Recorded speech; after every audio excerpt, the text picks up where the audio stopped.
हो गए उसके बाद? सामने सबसे पहले सेल्समैन होते हैं, जो फुट सोल्जर्स जिसको बोलोगे, जो दुकान-दुकान जाके कॉल करते हैं। उनके ऊपर सेल्स ऑफिसर होते हैं। तो टिपिकली 8 फ्रंटलाइन के ऊपर 1 सेल्स ऑफिसर होगा।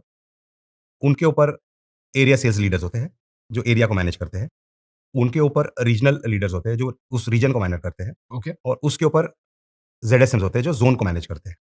सो ये स्टेप है और ज़ोनल मैनेजर के ऊपर आज हमारी कंपनी में फिर सीधा जीएम सेल्स है और जीएम सेल्स वर्टिकल अलग-अलग है, तो एक GM sales for general trade है, GM sales for modern trade है और सब फिर रिपोर्ट करते हैं चीफ रेवेन्यू ऑफिसर को। गॉट इट, तो टॉप पे चीफ रेवेन्यू ऑफिसर है।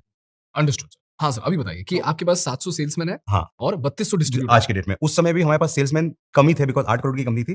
टोटल कंपनी में 35 सेल्समैन थे हुँ, और लेकिन डिस्ट्रीब्यूटर थे हमारे पास 400। तो अगर कंपनी को आगे ले जाना है तो 35-40 लोग के अलावा 400 लोगों को भी करना होगा। तो 2004 से 2007-8 तक हुँ, राजीव जी एन्श्योर्ड कि वो डिस्ट्रीब्यूटर मीटिंग करते रहेंगे हर जगह। छत्तीसगढ़ गए तो छत्तीसगढ़ की मीटिंग, इंदौर गए तो इंदौर की मीटिंग, यूपी गए तो यूपी की मीटिंग। हर साल डिस्ट्रीब्यूटर्स को भी मीटिंग में बुलाया, डिस्ट्रीब्यूटर्स को मोटिवेट किया, डिस्ट्रीब्यूटर को कुछ एडिशनल इंसेंटिव दिया कि तुम्हारी एरिया की सेल 1 लाख है, अगर 2 लाख हो जाएगी तो हम तुमको एडिशनल इतना दे देंगे। तो फर्स्ट जो ग्रोथ आई, वो ग्रोथ का 2 मापदंड थे। एक तो आपने लोगों के अंदर की एनिमल इंस्टिंक्ट को जगाया, through story telling and through incentive.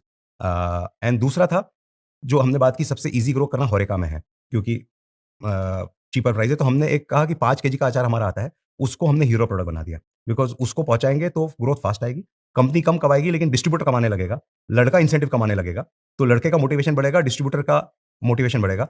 With 8 crore company with 400 distributors, पर डिस्ट्रीब्यूटर की सेल मस्ट बी पीनट्स। तो डिस्ट्रीब्यूटर का जब तक घर का राशन का खर्चा हमसे नहीं निकलेगा, उसके बाइक का पेट्रोल का निकलेगा तो वो हमारे लिए प्रायोरिटी नहीं देगा। घर का राशन हमसे निकलेगा तो हमको प्रायोरिटी देगा। हुँ, तो कैसे हम राशन वाली कंपनी बने, पेट्रोल वाली कंपनी ना बने, वो अप्रोच था।